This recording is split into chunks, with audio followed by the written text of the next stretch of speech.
Bob is scrolling through social media when he sees a post from a popular influencer wearing a brand new limited edition pair of sneakers. The shoes are expensive, but they look perfect, and Bob can't stop thinking about them. After seeing the influencer's post, Bob feels an overwhelming need to own the same pair of shoes. He imagines how much better he'd look and how others might perceive him. Despite the price, he decides to ask his parents for the money. Bob finally buys the sneakers, using his savings and convincing his parents to pitch in. When the package arrives, he opens it eagerly. The moment he pulls the shoes out, his excitement peaks, but a sense of emptiness follows quickly.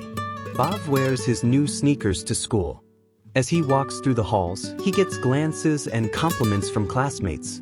He feels proud but is also becoming more obsessed with the idea of being noticed for his clothes.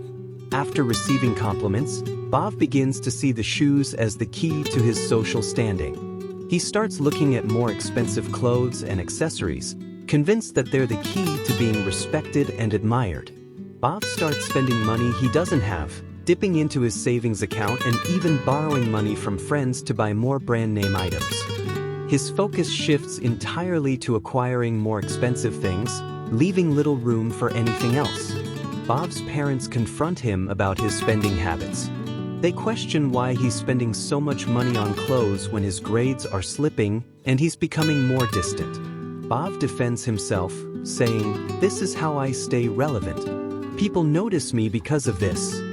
Bob tries to show off his new items to his friends, but instead of admiration, he notices them becoming distant. They no longer seem impressed by his brand obsession and start to criticize him for changing. Bob feels a pang of loneliness. Bob feels the pressure building. His obsession with brands is draining his energy and his resources. His grades are plummeting, and his friends no longer trust him. He starts to feel like he's lost who he really is. Bob realizes that his obsession with brands hasn't made him any happier. It has only made him more anxious and isolated. He understands that his value doesn't come from what he wears, but from who he is. Bob starts to scale back on his brand shopping. He focuses more on his schoolwork and reconnects with old friends, not because of his clothes, but because of who he is.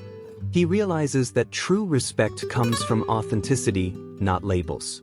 Bob takes a financial literacy class to understand how to manage his money better. He learns the importance of saving, budgeting, and investing wisely, realizing how he was previously throwing money away on things that didn't bring real happiness. Bob now enjoys shopping for simple, affordable items that reflect his personal style instead of buying expensive brands to impress others. He's learned that style isn't about the price tag, but about how you feel in your own skin. Bob spends more time with his friends, engaging in activities that don't revolve around material possessions. They go on a weekend trip together, laughing and enjoying each other's company.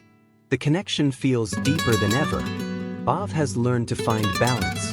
He still enjoys fashion and personal expression, but he no longer ties his self-worth to the brands he wears. He understands that real happiness comes from being true to yourself, not from impressing others. Hope you liked the story. Stay tuned for more stories. Do like, share, and subscribe to the channel. Bye and thank you for watching.